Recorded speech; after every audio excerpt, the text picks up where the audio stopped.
ಅಂದ್ರೆ ಎಲ್ಲಾ ಗುಣಗಳಕ್ಕಿಂತ ದೊಡ್ಡ ಗುಣ ಯಾವ್ದಪ್ಪ? ನಂಬಿಕೆ. ಹಂಗೆ ನಿಮ್ಗೂ ನನ್ನ ಮೇಲೆ ನಂಬಿಕೆ ಇದೆ, ನನಗೂ ನಿಮ್ಮ ಮೇಲೆ ನಂಬಿಕೆ ಇದೆ.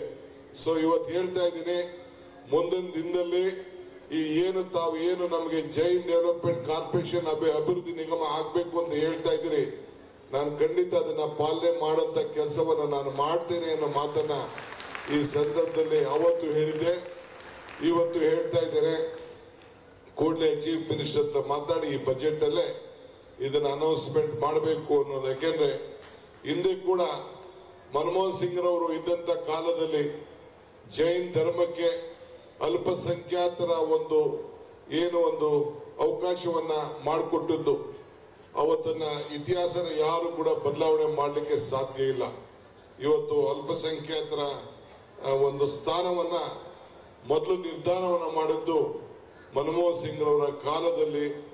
ಇದನ್ನ ಹಿಂದೆ ಸೋನಿಯಾ ಗಾಂಧಿ ಅವರು ಕೂಡ ಅದಕ್ಕೆ ಪ್ರೇರಣೆವಾಗಿ ಹಿಂದೆ ಅದಕ್ಕೆ ತೀರ್ಮಾನವನ್ನು ಮಾಡೋದನ್ನ ಯಾರೋ ಇತಿಹಾಸವನ್ನ ಬದಲಾವಣೆ ಮಾಡಲಿಕ್ಕೆ ಸಾಧ್ಯ ಇಲ್ಲ.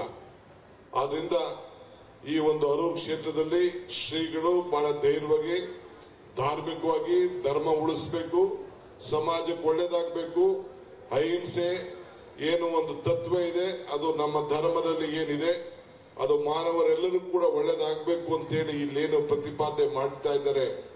ಖಂಡಿತ ನಿಮ್ಮ ಜೊತೆ ಡಿ.ಕೆ. ಶಿವಕುಮಾರ್ ಇದ್ದಾನೆ, ಸರ್ಕಾರನೂ ಇದೆ, ನಮ್ಮ ಪಕ್ಷನೂ ನಿಮ್ಮ ಜೊತೆ ಇರ್ತದೆ ಅನ್ನೋ ಮಾತನ್ನ ಈ ಸಂದರ್ಭದಲ್ಲಿ ಹೇಳಿ, ಏಕೆಂದ್ರೆ ನಾನೊಬ್ಬ ಪಕ್ಷದ ಅಧ್ಯಕ್ಷನಾಗಿ ಕೂಡ ನಾನು ಇಲ್ಲಿ ಬಂದಿದ್ದೇನೆ, ನಿಮ್ಮ ಅಭಿಮಾನಿಯಾಗಿ ಬಂದಿದ್ದೇನೆ, ನಿಮ್ಮ ಭಕ್ತನಾಗಿ ನಾನು ಬಂದಿದ್ದೇನೆ. ಸೊ ಅದರಿಂದ ಇನ್ನು ಅನೇಕರು ಗುರು ಹಿರಿಯರು ಮಾತಾಡೋದ್ರಿಂದ ನಾನು 7:15 ನಾನು ಇಲ್ಲಿ ಇರ್ಬೋದು. ಅದಾದ್ಮೇಲೆ ನಾನು ಫ್ಲೈಟ್ಗೆ ಬೆಂಗಳೂರಿಗೆ ಹೋಗ್ಬೇಕಾಗ್ತದೆ. ಅಲ್ಲಿವರೆಗೂ ಕೂಡ ಈ ವೇದಿಕೆಯಲ್ಲಿ ನಿಮ್ಮ ಆಶೀರ್ವಾದವನ್ನು ಕೇಳಲಿಕ್ಕೆ ನಾನು ಬದ್ಧನಾಗಿದ್ದೇನೆ ಅನ್ನೋ ಮಾತನ್ನ ಈ ಸಂದರ್ಭದಲ್ಲಿ ಹೇಳಿ, ತಮ್ಮೆಲ್ಲರೂ ಕೂಡ ಶುಭ ಹಾರೈಸಿ.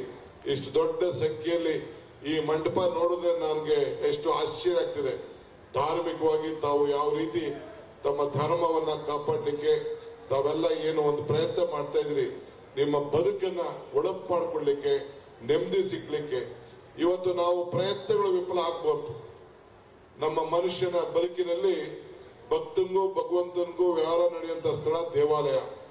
ನಮ್ಮ ಮಾಡುವಂತ ಪ್ರಯತ್ನಗಳು ಬೇಕಾದಷ್ಟು ವಿಫಲ ಆಗ್ಬೋದು, ಆದ್ರೆ ನಿಮ್ಮ ಪ್ರಾರ್ಥನೆ ವಿಫಲ ಆಗುದಿಲ್ಲ. ಹಂಗೆ ನಿಮ್ಮ ಪ್ರಾರ್ಥನೆ ಮಾಡ್ಲಿಕ್ಕೆ ಇಂಥ ಒಂದು ಪುಣ್ಯ ಕ್ಷೇತ್ರಕ್ಕೆ ಬಂದು ಆ ಭಗವಂತನಲ್ಲಿ ತಾವೆಲ್ಲ ಕೂಡ ತಮ್ಮ ದೇವರಿನಲ್ಲಿ ತಾವು ಮಹಾವೀರನಲ್ಲಿ ಪ್ರಾರ್ಥನೆ ಮಾಡಿಕೊಂಡು ನೆಮ್ಮದಿಯನ್ನ ಪಡ್ಕೊಂಡು ಹೋಗ್ಬೇಕು, ಶ್ರೀಗಳ ಆಶೀರ್ವಾದನ ಪಡಿಬೇಕು ಅಂತ ಹೇಳಿ ತಮ್ಮೆಲ್ಲರೂ ಕೂಡ ಪ್ರಾರ್ಥಿಸಿ ನನ್ನ ಮಾತನ್ನು ಮುಗಿಸ್ತೇನೆ. ಎಲ್ಲರಿಗೂ ನಮಸ್ಕಾರ.